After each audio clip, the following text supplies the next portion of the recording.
Bismillahirrahmanirrahim. Assalamualaikum warahmatullahi wabarakatuh. Innal hamdalillah nahmaduhu wa nasta'inuhu wa nastaghfiruh wa na'udzu billahi min shururi anfusina wa min sayyiati a'malina. من يهده الله فلا مضل له ومن يضلل فلا هادي له أشهد أن لا إله إلا الله وحده لا شريك له وأشهد أن محمدا عبده ورسوله يا أيها الذين آمنوا اتقوا الله حق تقاته ولا تموتن إلا وأنتم مسلمون يا أيها الناس اتقوا ربكم الذي خلقكم من نفس واحدة وخلق منها زوجها وبث منهما رجالا كثيرا ونساء واتقوا الله الذي تساءلون به والأرحام إن الله كان عليكم رقيبا يا أيها الذين آمنوا اتقوا الله وقولوا قولا سديدا يصلح لكم أعمالكم ويغفر لكم ذنوبكم ومن يطع الله ورسوله فقد فاز فوزا عظيما أما بعد فإن أصدق الحديث كتاب الله وخير الهدي هدي محمد صلى الله عليه وآله وسلم وشر الأمور محدثاتها فإن كل محدثة بدعة وكل بدعة ضلالة وكل ضلالة في النار. Ikhwan dan akhwat salafiyin, salafiyat, a'azzakumullah, yang mendengar suara saya ini dimanapun kalian berada. Setelah wasiat taqwa, sebagaimana yang semestinya di dalam khutbatul hajah, kemudian dalam kesempatan ini telah sampai kepada saya sebuah kaset yang berisi berbagai omongan-omongan dari seorang yang bernama Luqman Ba'abduh, hadanallahu wa iyyah, di mana di dalam pembicaraan dia di situ dia membikin omongan-omongan yang demikian berbahayanya bagi pendidikan terhadap salafiyin, salafiyat di dalam perkara memahami permasalahan dengan benar, adil dan jujur. Setelah saya menyampaikan tausiah saya yang kedua berkenaan dengan fitnah yang terjadi setelah pertemuan sebagian ustadz-ustadz salafiyin di Muntilan, saya mendengar isi kaset tersebut Dan kemudian setelah saya pertimbangkan dengan sebaik-baiknya, di samping juga melihat akibat daripada beredarnya kaset yang demikian atau yang semacam itu di kalangan salafiyin dan salafiyat, sehingga saya melihat berbagai tindakan-tindakan, berbagai akhlak yang melanggar daripada ketentuan sunnah sahihah.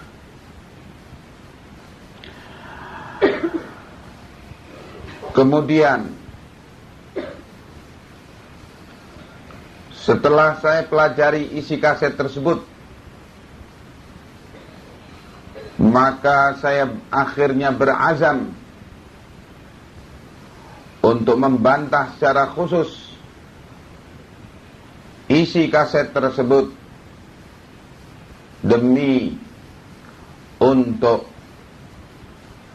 memberikan peringatan dan nasihat kepada salafiyin dan salafiyat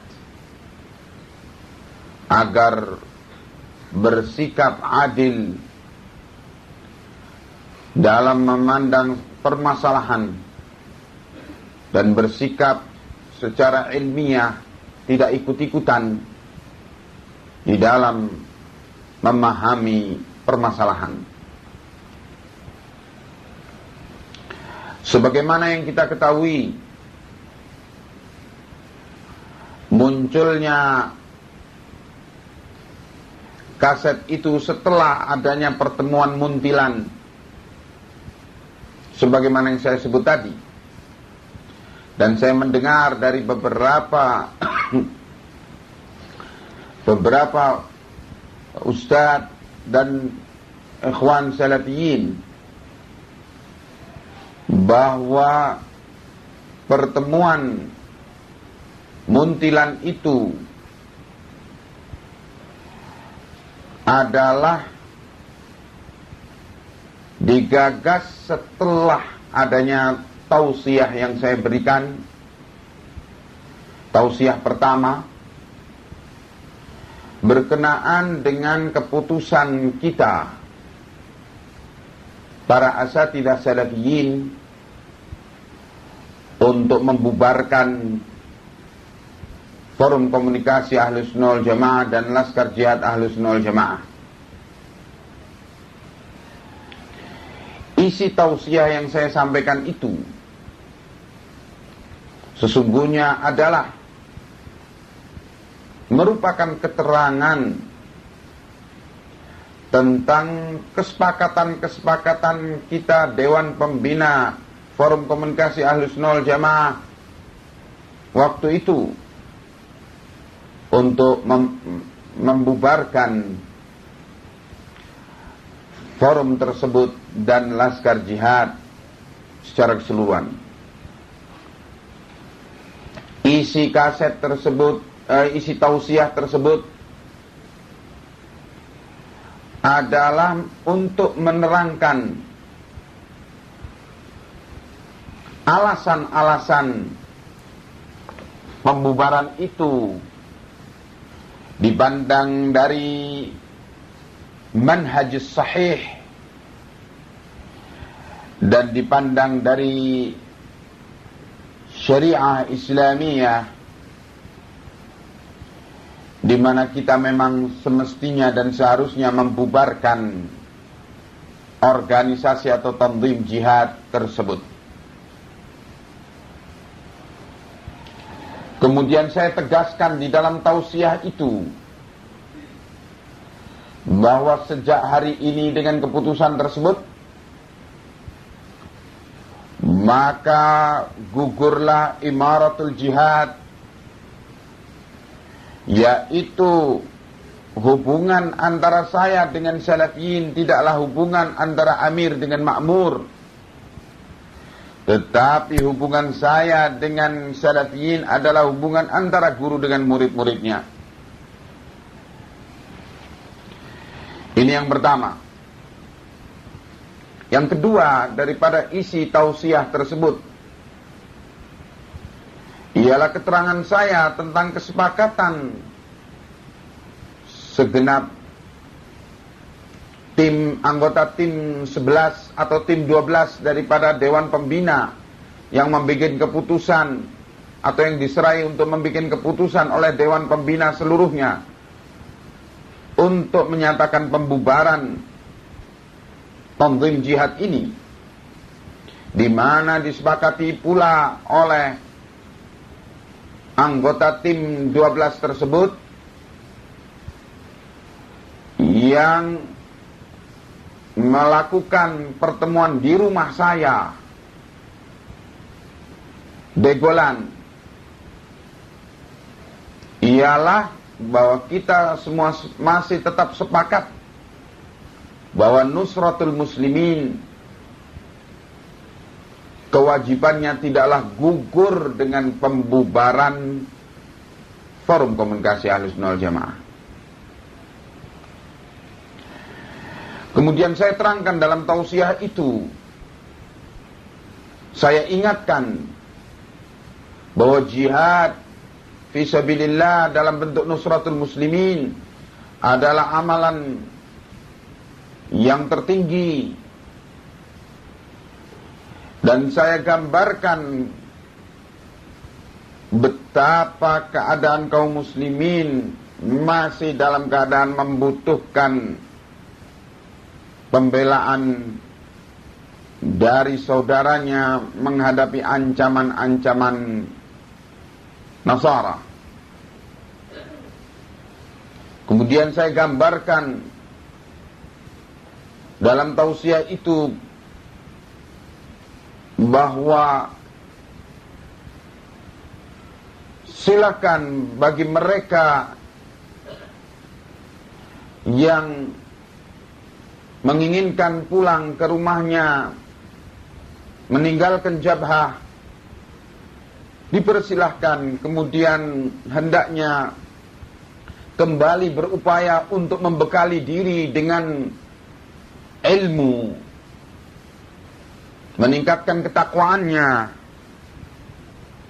Dan kalaulah suatu saat ketika ketakwaan itu telah meningkat tinggi, kemudian berpikir untuk kembali ke Ardul Ribat, maka dipersilahkan pula untuk bergabung dengan sebagian saudara-saudaranya yang masih tetap ingin tinggal di Ardul Ribat,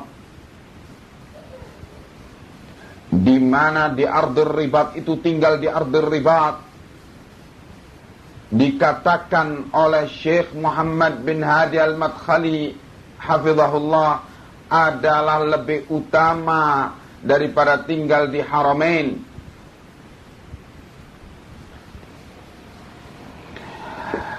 Masih dalam pandangan ini, saya menganggap dan saya meyakini berkenaan dengan tidak gugurnya kewajiban nusrah jihad di dalam rangka Nusratul Muslimin itu,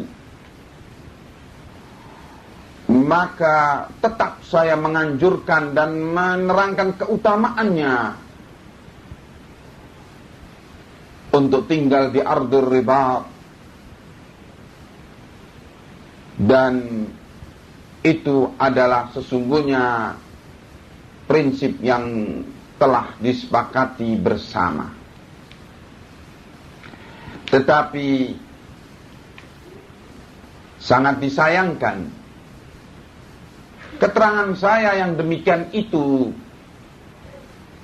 ternyata dianggap melecehkan para asatidah yang lain, di mana dianggap oleh mereka bahwa keterangan saya itu berarti meremehkan sikap asatidah yang lain yang menganjurkan pemulangan laskar dari ardul jihad. Dan saya baru tahu setelah adanya laporan beberapa orang yang saya percaya tentang hal ini. Kemudian dalam rangka ketersinggungannya itulah mereka, para sebagian asatidah itu membuat satu kesimpulan bahwa Ja'far Umar Thalib ternyata masih saja tidak mau rujuk dari berbagai kesalahan-kesalahan yang terjadi, yang sesungguhnya telah dinyatakan oleh Ja'far untuk rujuk daripadanya. Kesimpulan gegabah ini diambil dalam suasana ketersinggungan dengan tausiah yang saya berikan tadi. Dengan kesimpulan tersebut, maka sebagian asatidah itu membuat daftar kesalahan Ja'far Umar Thalib untuk kemudian kesalahan itu dikirimkan kepada para masyayikh dengan harapan agar para masyayikh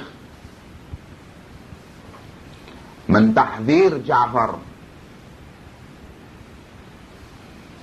dan demikian itulah yang terucap dari mulut-mulut mereka. Fa inna lillahi wa inna ilaihi raji'un. Kemudian masih dalam kondisi itu pula, akhirnya Luqman Ba'abduh membuat ceramah di depan ikhwan salafiyin di Yogyakarta, di Jalan Magelang, di tempat bekas kantor DPW FKAWJ Yogyakarta. Di dalam kaset itu yang perlu saya dudukkan permasalahannya ialah menyangkut permasalahan pemahaman, bahkan juga menyangkut permasalahan manhaj, dan yang ketiga adalah menyangkut permasalahan akhlak. Perinciannya adalah sebagai berikut. Pertama, Luqman Ba'abduh hadanallah wa iyyah menerangkan di dalam muqaddimah pidatonya itu tentang makna taqwallah. Kata dia, saya nukilkan di sini, dan takwa yang paling tinggi adalah ilmu kitabullah dan sunnah Rasulullah.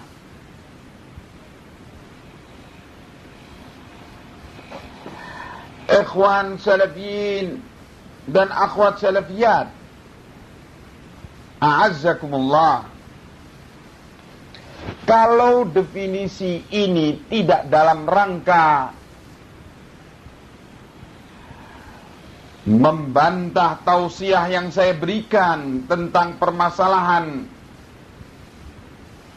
tentang dua permasalahan yang saya sebut tadi, yaitu pembubaran, alasan-alasan pembubaran FKWJ dan Laskar Jihad. Dan yang kedua ialah tentang permasalahan keutamaan tetap tinggal di Ardhir Ribat, berjihad di sana dalam nusratul muslimin. Kalau tidaklah dalam rangka ini, maka definisi tentang takwa yang demikian ini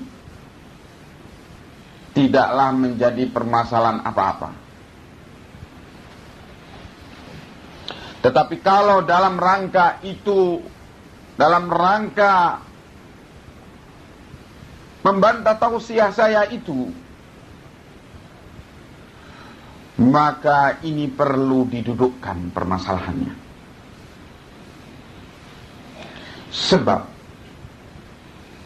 ketika dalam perdebatan apakah jihad di Ardhir Ribat dalam nusratul muslimin itu, apakah itu yang lebih utama sambil thalabul ilmi di sana, sambil terus-menerus melakukan amalan-amalan ibadah yang wajib maupun yang nawafil, sambil menyibukkan diri dengan zikrullah, sambil menyibukkan diri dengan murajaah ilmu,